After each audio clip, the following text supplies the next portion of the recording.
Sintomas do diabetes. O diabetes mellitus, também conhecido como diabetes, é uma doença do metabolismo do nosso organismo. A pessoa que sofre com diabetes não produz a insulina em quantidades suficientes. Esse hormônio, a insulina, é responsável por fazer o açúcar do sangue, a glicose, entrar para dentro das células, onde esse açúcar é usado como combustível. Portanto, quando não temos a insulina em quantidades suficientes, a glicose não entra nas células e fica no sangue. Por isso, o paciente diabético tem um açúcar elevado no sangue. Ou falando numa linguagem mais técnica, a glicemia fica alta. E o problema disso é que esse excesso de açúcar no sangue é tóxico, causando lesões nos mais variados órgãos. Desse modo, o diabetes aumenta o risco de doenças cardiovasculares, como infarto, AVC, arritmias, insuficiência cardíaca, aumenta o risco de lesões renais, inclusive de insuficiência renal, de doença dos olhos, a chamada retinopatia diabética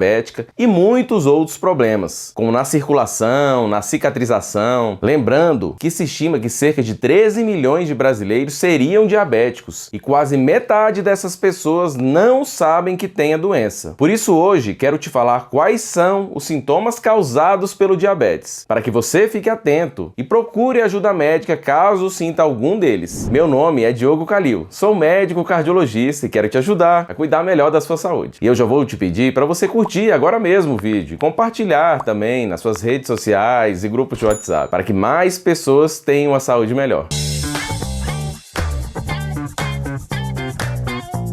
Primeiramente, devo alertar que o ideal é diagnosticar o diabetes ainda antes de começar a apresentar sintomas. Para isso, é importante fazer um exame muito simples, que é a glicemia de jejum, um exame de sangue. Através dessa glicemia de jejum, boa parte dos pacientes diabéticos podem ser diagnosticados e iniciar o tratamento em uma fase inicial da doença, antes que comecem as complicações, com as doenças dos olhos, dos nervos periféricos ou a doença renal. É um exame pouco invasivo, simples e barato que pode salvar muitas vidas. E a glicemia de jejum, se estiver maior ou igual a 126 mg por decilitro, já caracteriza a presença de diabetes. Outro exame que serve para ver se a pessoa tem diabetes ou não é a hemoglobina glicada. Se ela estiver maior ou igual a 6,5%, é diagnóstico de diabetes. Outra opção também é o teste de tolerância oral à glicose, o TTOG, que é feito após a ingestão de uma solução com 75 gramas de dextrose. A pessoa toma um copo de água com um tipo de açúcar, 75 gramas desse açúcar, e mede a glicemia após 2 horas. Se essa glicemia for maior do que 200 mg por decilitro, podemos dizer que a pessoa é diabética. Mas voltando ao assunto do vídeo, o primeiro sintoma que eu queria falar para você sobre o diabetes é a sede. Pessoas com diabetes descompensado e excesso de açúcar no sangue começam a ficar com sangue muito concentrado em glicose e sal. Por isso sentem uma sede excessiva, desproporcional. A pessoa pode ficar com a sensação de sede, de boca seca o dia todo. E o segundo sintoma é o excesso de urina. Pacientes diabéticos costumam urinar muito, tanto em frequência quanto em quantidade. Ou seja, toda hora vão ao banheiro fazer xixi em grande quantidade. Isso acontece devido ao excesso de açúcar provocar uma alteração na função dos rins, além de promover um aumento da osmolaridade do sangue. Ou seja, o sangue fica mais concentrado. O terceiro sintoma é o excesso de fome. Pessoas com diabetes descompensado podem sentir uma fome excessiva. Às vezes a pessoa já acaba de comer e logo está com fome novamente, mesmo após almoçar, por exemplo. O quarto sintoma é a perda de peso. O paciente com diabetes pode apresentar perda de peso mesmo quando se alimenta em excesso, devido a alterações no metabolismo. Mas atenção, esse emagrecimento não é saudável. Ele prejudica a saúde da pessoa como um todo, pois perde-se também massa magra, como músculo, massa óssea, prejudicando até mesmo o sistema imunológico da pessoa. E o quinto sintoma é a fraqueza, o cansaço. A pessoa com diabetes descompensado pode se sentir muito fadigada, muitas vezes sem um motivo aparente para esse cansaço. O sexto sintoma é a visão borrada. O excesso de açúcar no sangue é tóxico e prejudica a função de várias partes do olho, principalmente a retina, que fica no fundo do olho. Por isso, alterações na visão, como a visão embaçada, por exemplo, pode ser um sinal de diabetes. E outros sintomas que podem aparecer, principalmente no diabetes tipo 1, que é mais comum em crianças e adolescentes, é a dor abdominal, náuseas e vômitos. Lembrando que o diabetes, nas fases iniciais, não costuma dar sintomas. Na maioria das vezes, é uma doença silenciosa. Os pacientes podem começar a ter sintomas já em uma fase mais avançada da doença, após meses ou anos menos do quadro, muitas vezes quando as complicações já estão presentes. Por isso, eu como médico recomendo fazer o exame da glicemia de jejum anualmente. E além desses sintomas que eu falei agora, o diabetes causa lesão nos órgãos-alvo. Isso é, esse açúcar em excesso é tóxico para o organismo e para vários dos nossos órgãos e tecidos. Por exemplo, nos olhos, o diabetes pode ir causando lesões em várias estruturas, principalmente na retina, como eu falei, no fundo do olho, podendo levar até mesmo à cegueira. Nos vasos, o diabetes vai causando lesões na circulação e formações de placas de gordura, que eventualmente pode evoluir para obstrução na circulação do paciente. Por isso, o paciente diabético tem maior risco de infarto, AVC e obstruções nas artérias dos membros. Nos rins, ele pode causar lesões nas células que filtram a urina, podendo levar a insuficiência renal, inclusive a perda da função renal com necessidade de hemodiálise. E o diabetes também pode lesionar os nervos periféricos, podendo causar a chamada neuropatia diabética, na qual o paciente tem perda de sensibilidade, formigamentos ou dores. E essa neuropatia, quando acomete os pés, pode causar feridas, já que o paciente pode se machucar e nem mesmo sentir, pela perda da sensibilidade. E aí, devido ao problema da circulação nas pernas, pode haver a dificuldade na cicatrização dessas feridas, muitas vezes ocorrendo infecção e até mesmo a necessidade de amputação de pé ou perna. Por tudo isso, os pacientes diabéticos devem fazer o tratamento de maneira correta. E além disso, cuidar da alimentação e fazer atividades físicas para prevenir essas complicações. E você, tem diabetes ou conhece alguém que tem essa doença? Já sentiu algum desses sintomas? Me diz aí nos comentários aqui embaixo. Um abraço e até o próximo vídeo.